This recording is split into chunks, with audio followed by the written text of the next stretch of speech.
Hello everyone, আসসালামু আলাইকুম। সবাইকে স্বাগতম। আজকে আমি আপনাদের জন্য নিয়ে এসেছি খুবই সহজ, দ্রুত বানানো যায় এমন দারুণ রেসিপি, মিনি মোগলাই পরোটা। অনেকেই ভাবে মোগলাই পরোটা মানে খুব কঠিন একটা রেসিপি, কিন্তু আসলে একটু কৌশল জানলেই বাড়িতে একদম রেস্টুরেন্টের মতো বানানো যায়। আজকের ভিডিওতে আমি ধাপে ধাপে দেখাবো কিভাবে কম উপকরণে খুব কম সময়ে একদম নরম আর ক্রিস্পি মিনি মোগলাই পরোটা তৈরি করতে হয়। চলো শুরু করি। প্রথমে দেখে নিই যে জিনিসগুলো লাগবে। একটি ডিম, আধা চামচ আদা রসুন বাটা, আধা চামচ গোলমরিচ গুঁড়ো, লবণ স্বাদ মতো, কুচানো কাঁচা লঙ্কা, হালকা কুচানো পেঁয়াজ ইচ্ছে মতো, আর ভাজার জন্য একটু তেল। সব উপকরণগুলো একেবারে হাতের কাছে রাখলে রান্নাটা আরও সহজ হয়ে যায়। এবার ডিমগুলো একটি বাটিতে নিয়ে তাতে আদা রসুন বাটা, পেঁয়াজ, কাঁচা লঙ্কা, গোলমরিচ আর লবণ দিয়ে ভালোভাবে কেটে নিই।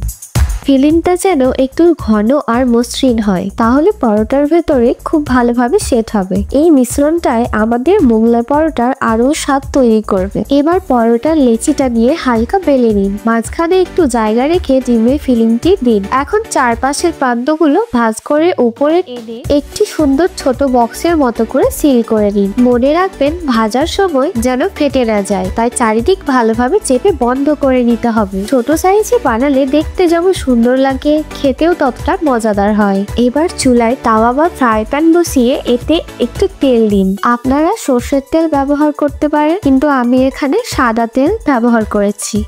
তেল হালকা গরম হলে পরোটা দিয়ে দিন। চুলার আঁচ অবশ্যই লো থেকে মিডিয়াম হবে।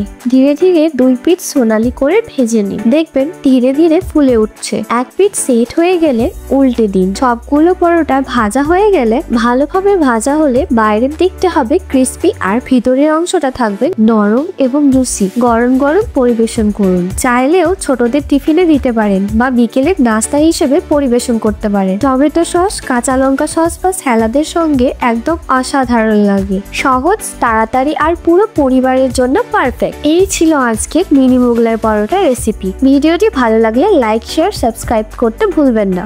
আবার দেখা হবে পরবর্তী ভিডিওতে।